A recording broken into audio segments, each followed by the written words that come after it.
Hello, हाय, राधे राधे, जय Shri Krishna all of student. फिर student फौजदार आप सभी का आपके अपने यूट्यूब चैनल पहाड़ बजरंग क्लासेज में हार्दिक स्वागत करता हूँ। मेरे प्यारे प्यारे विद्यार्थियों, हमने राजस्थान जीके से संबंधित जो निःशुल्क टेस्ट सीरीज शुरू की है उसके अंतर्गत जो क्लासेस चल रही हैं उसके अंतर्गत दूसरी क्लास है आज की, जिसमें राजस्थानी भाषा एवं साहित्य को कवर कराने जा रहे हैं।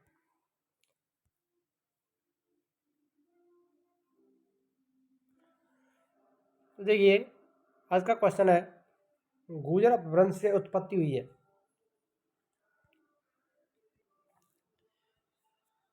राजस्थानी की, मारवाड़ी की, गुजराती की या डिंगल की। तो गुर्जर अपभ्रंश से उत्पत्ति किसकी हुई है? राजस्थानी भाषा की उत्पत्ति गुर्जर अपभ्रंश से मानी जाती है। पहला वाला अपने यहाँ पर सही हो जाएगा। गुर्जर अपभ्रंश से राजस्थानी की उत्पत्ति मानी जाती है, जबकि हिंदी भाषा का विकास सौरसैनी अपभ्रंश से हुआ है। दोनों को ध्यान रखना है। हिंदी भाषा का विकास कैसे हुआ? सौरसैनी अपभ्रंश से हुआ है। मोस्ट है ये। राजस्थानी में रामायण के रचनाकार कौन है?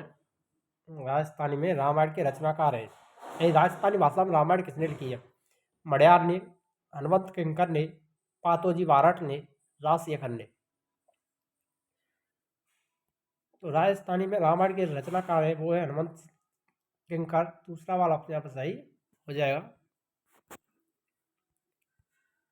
राजस्थानी भाषा के उन्नयन के लिए समिति कब बनी थी?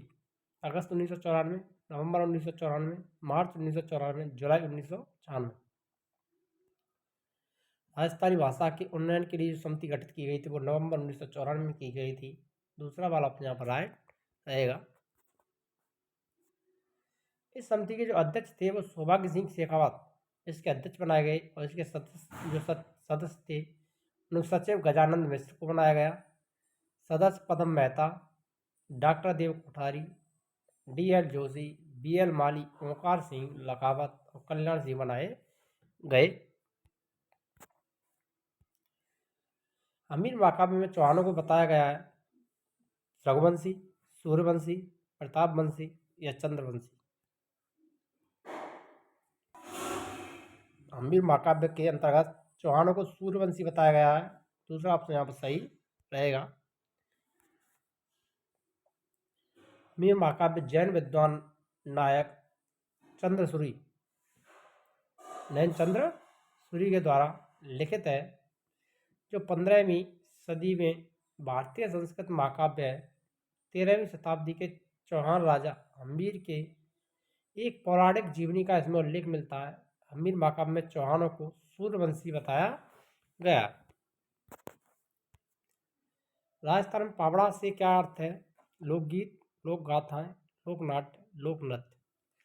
तो पावड़ा क्या होते हैं? लोक गाथाएं होती हैं। दूसरा ऑप्शन यहाँ पर राइट रहेगा। डिंगल शब्द का प्रयोग कब हुआ? 1850 में, 1851 में, 1861, 1871। डिंगल भाषा के जो शब्द का प्रयोग किया गया था वो 1871 में किया गया था। चौथा ऑप्शन यहाँ पर सही हो जाएगा। डिंगल शब्द का प्रयोग राजस्थान के प्रसिद्ध कवि आसिया बागीदास ने अपनी रचना कुकवी बत्तीसी में 1871 में किया था। तो कुकवी बत्तीसी का रचयिता कौन है?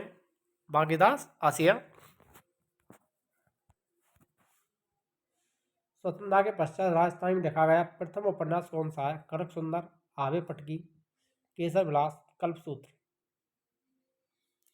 स्वतंत्रता के बाद में राजस्थानी भाषा में लिखा गया प्रथम उपन्यास आवे पटकी है। दूसरा ऑप्शन यहाँ पर राइट हो जाएगा। आवे पटकी 1956 में श्रीलाल नथमल जोशी के द्वारा स्वतंत्रता के बाद रचित प्रथम उपन्यास है। इसके रचयिता कौन थे? नथमल जोशी, जिन्होंने 1956 में लिखा था। इनका जन्म 1921 में बीकानेर में हुआ था। राजस्थानी भाषा का प्रथम उपन्यास कनक सुंदर माना जाता है। अगर बात करें राजस्थानी भाषा का प्रथम उपन्यास कौन सा है तो वो है कनक सुंदर। इस उपन्यास की रचना 1903 में शिवचंद्र भरतिया के द्वारा की गई थी। ये बहुत ही इंपॉर्टेंट क्वेश्चन है, यहाँ से पूछे जाते हैं, कई बार रिपीट हो चुके हैं।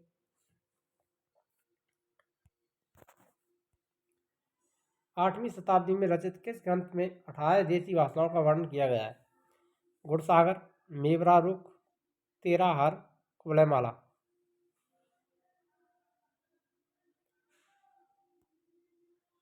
तो 18 देसी भाषाओं का उल्लेख कुवलयमाला में मिलता है, जो कि उद्योतन सूरी की रचना है। देखिए, कुवलयमाला ग्रंथ की रचना उद्योतन सूरी द्वारा जालौर में रहकर की गई थी। किस जिले में रहकर की गई थी? जालौर में। 778 ईस्वी के आसपास की गई। यह एक प्राकृतिक ग्रंथ है, प्राकृत भाषा में लिखा गया ग्रंथ है। इस ग्रंथ में 18 देसी भाषाओं का उल्लेख किया गया है। 18 भाषाओं में पश्चिमी राजस्थान की मरु भाषा का भी उल्लेख मिलता है। अगर आपने अभी तक वीडियो को लाइक नहीं किया है तो वीडियो को लाइक कर दें और चैनल को सब्सक्राइब करें अगर चैनल पर नए हैं तो। यहाँ पर आपके लिए सभी निःशुल्क क्लासेज उपलब्ध कराई जाती हैं सभी भर्ती परीक्षाओं के लिए। राजस्थान के कौन से साहित्यकार को प्रथम बिहारी पुरस्कार से सम्मानित किया गया था? पंडित जनार्दन लाल नागर, डॉक्टर जयसिंह नीरज, शिवचंद्र भरतिया, कन्हैयालाल सेठिया। प्रथम बिहारी पुरस्कार जो दिया गया है वो डॉक्टर जयसिंह नीरज को दिया गया था। दूसरा अपने आप राइट हो जाएगा, जो अंकित थे अलवर। डॉक्टर जयसिंह नीरज का संबंध राजस्थान के अलवर जिले से है। इन्हें एक और अपने सृजनात्मक लेखन से हिंदी साहित्य में महत्वपूर्ण स्थान बनाया। वहीं दूसरी ओर राजस्थान की संस्कृति, चित्रकला, संगीत और पुरातत्व आदि को अपनी अद्भुत मेधा का संस्पर्श देकर नए आयाम प्रस्तुत किए। इन्हें के बिरला फाउंडेशन द्वारा 25 अप्रैल 1992 को प्रथम बिहारी पुरस्कार से सम्मानित किया गया। 2 मार्च 2002 को उनकी मृत्यु हो गई थी। राजस्थानी गद्य का प्रौढ़ रूप किस शताब्दी में मिलता है? 11वीं सदी, 13वीं शताब्दी, 15वीं शताब्दी, 16वीं शताब्दी। तो राजस्थानी गद्य का जो प्रौढ़ रूप देखता है वो 15वीं शताब्दी में देखने को मिलता है। तीसरा बार अपने यहाँ पर राइट हो जाएगा। राजस्थानी गद्य का प्रौढ़ रूप 15वीं शताब्दी में देखने को मिलता है। संवत 1411 में लिखित आचार्य तरुण प्रभु सूरी द्वारा षडावश्यक बालाबोधक राजस्थानी गद्य की सर्वप्रथम प्रौढ़ कृति मानी जाती है। साहित्य की वह विद्या जिसमें कथा सूत्र को पद और गद्य के साथ प्रयोगा जाता है। औत्तिक रचनाएं, लोक साहित्य, वचनिका, पवड़ा। तो इसका जो राइट आंसर रहेगा वो रहेगा वचनिका। तीसरा वाला ऑप्शन यहाँ पर राइट हो जाएगा।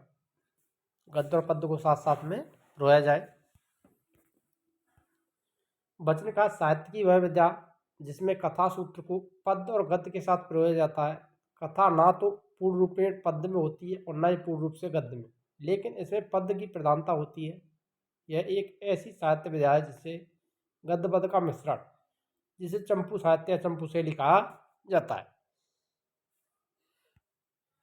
नेमिनाथ बारहमासा, बारहमासा बहु, भरत बाहुबली रास, हर्षा, सारस्वत। तो देखिए इसका जो राइट आंसर रहेगा वो रहेगा भरत बाहुबली रास। तीसरा ऑप्शन यहाँ पर राइट हो जाएगा, जिसमें समतोल लेख वाली प्रथम राजस्थानी रचना मानी जाती है। शालिभद्र सूरी द्वारा मारू गुर्जर भाषा में रचित भरत बाहुबली रास समतोल लेख वाली प्रथम राजस्थानी रचना है। इसकी रचना 1184 ईस्वी में की गई थी। और भरत बाहुबली राज के रचयिता कौन है? शालिभद्र सूरी।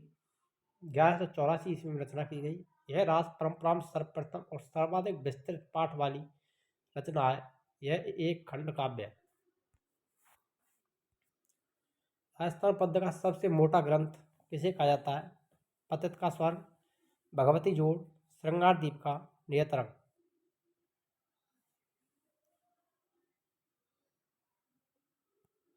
राजस्थानी पद्य का सबसे मोटा ग्रंथ भगवती जोड़ को कहा जाता है। दूसरा ऑप्शन यहाँ पर राइट हो जाएगा। राजस्थान पद्य का सबसे मोटा ग्रंथ भगवती जोड़ है। यह एक अनुवाद ग्रंथ है। इस विशाल ग्रंथ का अनुवाद जयाचार्य ने किया था। राजरूपक नामक काव्य ग्रंथ के रचयिता कौन है? बीरवान रत्नू, विजयदान देथा, विश्वेश्वर नाथ, बेटू मेयार। तो राजरूपक के जो रचनाकार हैं वो कौन है? जल्दी से जल्दी कमेंट कीजिए। तो इसका राइट आंसर रहेगा बीरबल रत्न ने राजरूपक काव्य ग्रंथ लिखा था। पहला वाला ऑप्शन यहाँ पर राइट हो जाएगा। रामरासो ग्रंथ के रचयिता कौन है? माधवदास ददवाड़िया, मेघराज मुल्क, राय सिंह साधु, रामनाथ कबिया। रामरासो के रचयिता माधवदास ददवाड़िया हैं। पहला ऑप्शन यहाँ पर राइट हो जाएगा। मेघराज मुकुल की प्रसिद्ध कृति सेनानी मानी जाती है।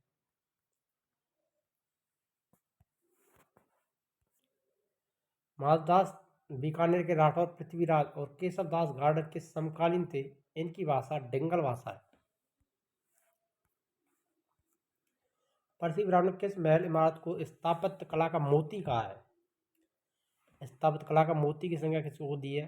पंच महल को, खास महल को, तुर्की सुल्ताना के महल को, मरियम के महल को।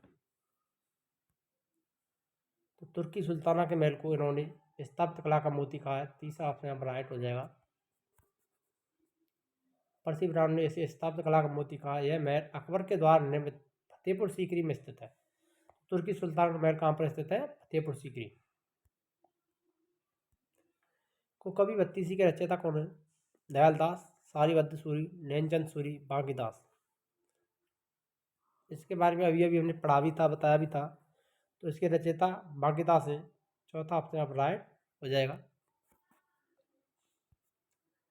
आदिकाल के अंतिम चरण के सुप्रसिद्ध कवि कौन थे? अब्दुल रहमान, अमीर खुसरो, स्वयंभू, पुष्पवंत।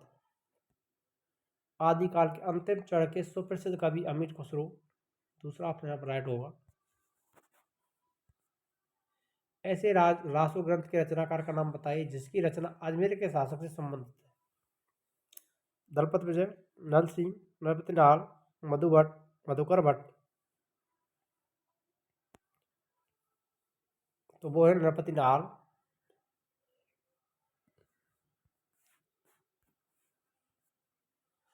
आदिकालीन वैदिक ग्रंथ है संदेशारक, जगत सुंदरी, प्रयोगमाला, चर्यापद, शब्दानुशासन।